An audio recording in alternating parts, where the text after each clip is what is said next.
Está no ar o Diário da Copa, uma produção do Laboratório Experimental de Jornalismo da Universidade Federal do Maranhão, o Laborejo. Vamos aos destaques desta edição. Cabo Verde arranca um empate heróico contra a Espanha. Irã estreia na Copa do Mundo e supera obstáculos dos Estados Unidos. A evolução do futebol saudita de olho em sediar a Copa em 2034. E na reportagem do dia, as pausas para a hidratação geram críticas entre jogadores e torcida.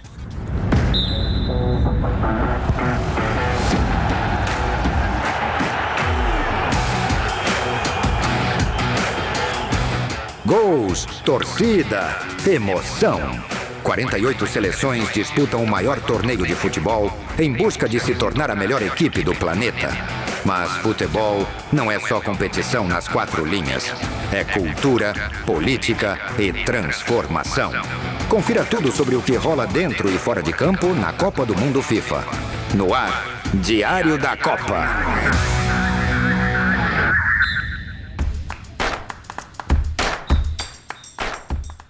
Olá, eu sou Ana Letícia Ferro.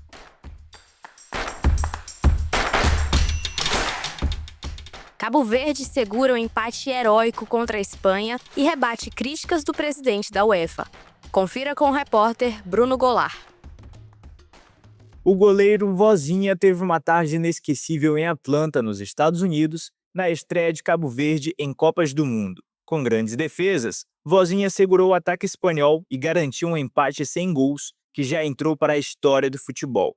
A Espanha dominou a posse de bola desde o início, mais de 70% nos primeiros minutos, mas encontrou no goleiro cabo-verdiano uma muralha inquebrável. Vozinha defendeu chutes de Pedri, cabeceios de Laporte e Fabian Ruiz e até uma finalização de Miquel Merino, após jogada do jovem Lamine Yamal, que estreou na Copa na segunda metade do jogo. A torcida cabo-verdiana gritou o nome do goleiro durante toda a partida. Confira a emoção do narrador Moisés Évora, da rádio RCV de Cabo Verde. 39 minutos, oh Deus, faz este relógio correr rapidamente. 39 minutos. Agora estamos a dar algum espaço à Espanha, lado direito, com o Lamine a meter a bola perigosamente. Cabo Verde tem que tirar dali, bola para fora! O senhor é o meu pastor, nada me faltará. Bola para fora! Tudo para marcar Espanha, mas o pontapé, bola para fora! Cabo Verde é o quarto país de língua portuguesa a disputar uma Copa, depois de Brasil, Portugal e Angola.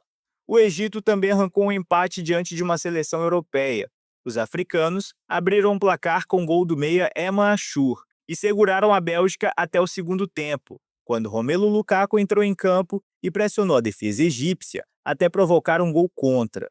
Os atacantes do Egito, Salah e Marmoush, ainda assustaram em contra-ataques, antes do empate em 1-1 ser confirmado.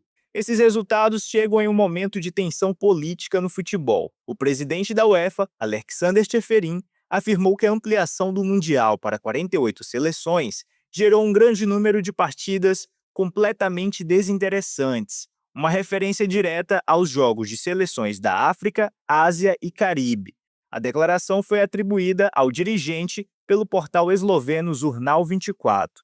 A resposta veio em nota conjunta assinada por federações de Cabo Verde, Congo, Curaçao, Haiti, Jordânia e Uzbequistão, entre outras. As entidades afirmaram que o futebol não pertence a um grupo seleto de nações. Sua força reside em sua universalidade. Para muitos desses países, a ampliação do torneio foi a porta de entrada para o maior palco do futebol mundial, e os empates de Cabo Verde e Egito contra as seleções europeias foram a melhor resposta que se podia dar. Bruno Goulart para o Diário da Copa. Fora de campo.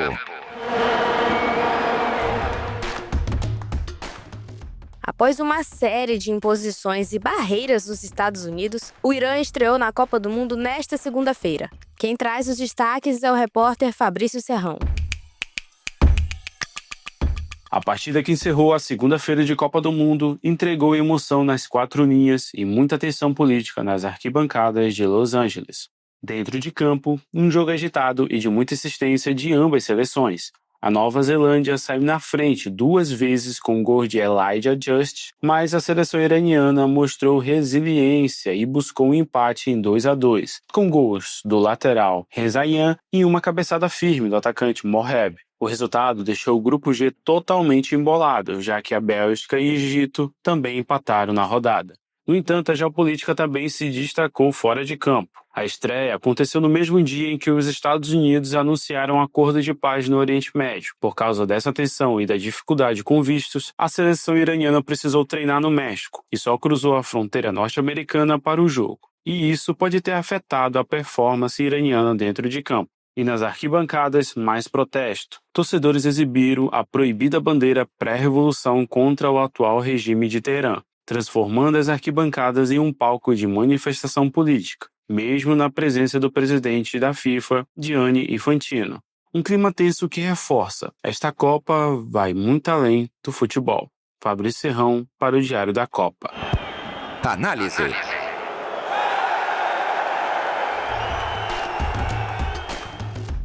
A evolução do futebol saudita e os reflexos no desempenho da Copa do Mundo. Quem traz essa análise é o repórter Enos Monteiro. O empate em 1-1 com o Uruguai, na estreia da Copa do Mundo, representou mais do que um simples ponto para a Arábia Saudita. Para os sauditas, o torneio de 2026 funciona como um grande teste de campo para um projeto muito mais ambicioso, a Copa do Mundo de 2034, que será disputada em casa. Nos bastidores, o país vem investindo bilhões de dólares para transformar o futebol em uma ferramenta de projeção global. A estratégia passa pelo fortalecimento da Saudi Pro League, o popular Sauditão, que nos últimos anos trouxe nomes como Cristiano Ronaldo, Neymar, Karim Benzema e Roberto Firmino. Mas o objetivo nunca foi apenas reunir estrelas.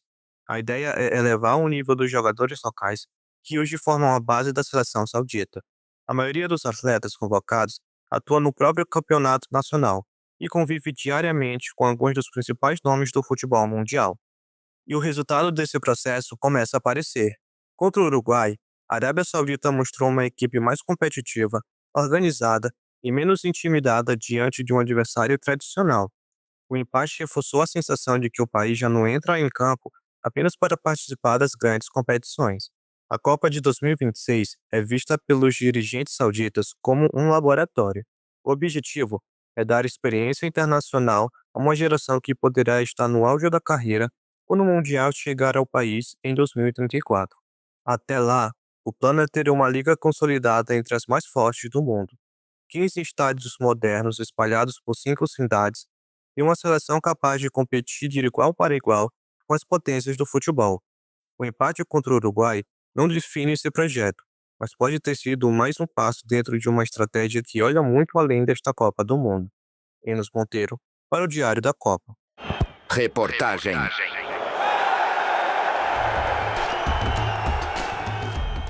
Para além das críticas políticas, a gestão dos Estados Unidos também chama atenção pelas mudanças para comercializar ainda mais o Mundial.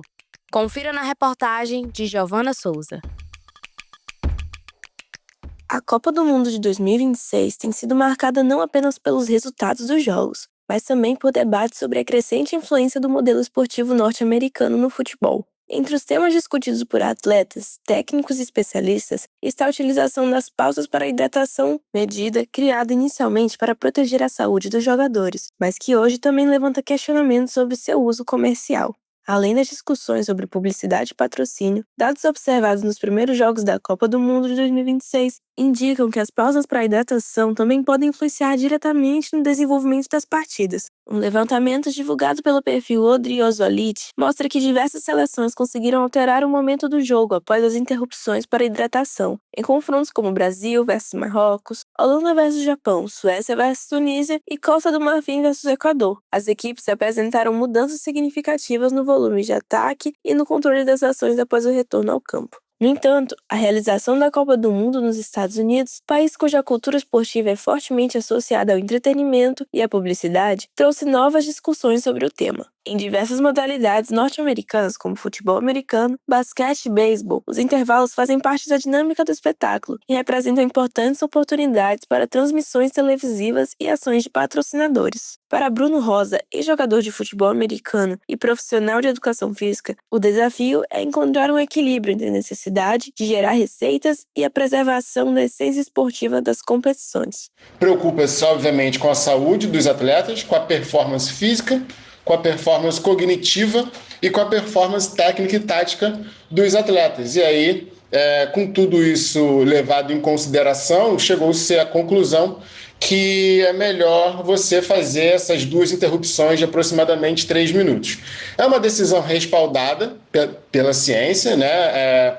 Os jogadores perdem aproximadamente 2% de massa corporal por desidratação, e isso obviamente pode reduzir o desempenho.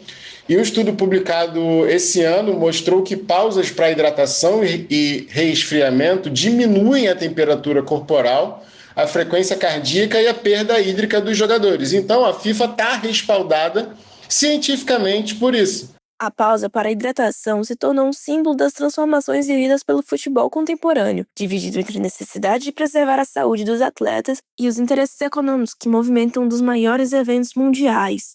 Giovana Souza para o Diário da Copa. Diário da Copa.